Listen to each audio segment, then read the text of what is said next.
Bonjour Jacques. Si je n'ai pas vaincu pour la patrie, au moins peindrai-je pour elle. La liberté guidant le peuple. Absolument. Vous voulez dire qu'on va aller dans le musée? Eh ben non, on va pas aller dans le musée. On va aller aux origines du tableau. Ok, on y va? On y va tout de suite.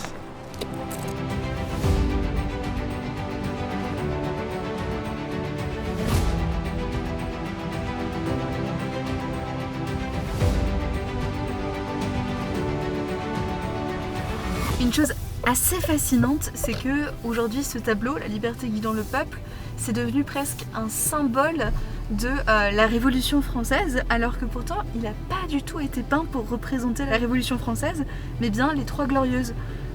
Comment ça se fait? La Révolution française est la plus célèbre des révolutions et c'est vrai que les gens, quand ils voient un tableau avec une barricade, une femme dessus, des gens qui sont massacrés et qu'on est en France, on pense tout de suite Révolution française.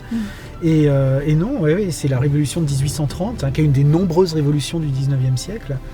Et Delacroix, de toute évidence, ne savait absolument pas que son tableau allait devenir une sorte d'icône comme ça, de la liberté, de la révolution, de la démocratie, de tout ce qui va avec.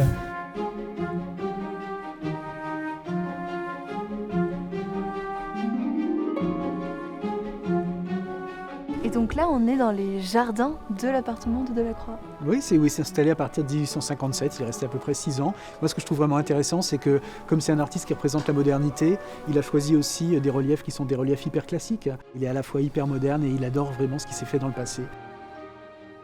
Voilà, alors ici on est dans la salle à manger de Delacroix avec un ensemble de superbes peintures, dont une esquisse très rare pour La liberté guidant le peuple.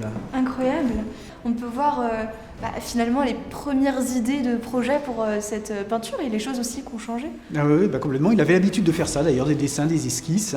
Et là, on voit que c'est un peu le premier jet. Alors, la barricade, le personnage donc de la liberté, ça c'est le début. Et puis après, il va partir de ça et broder pour créer la peinture qu'on connaît. Merci beaucoup Jacques, c'était passionnant. Écoute, c'est un plaisir. Et du coup, maintenant, on va où? On va voir une autre œuvre. Allons-y.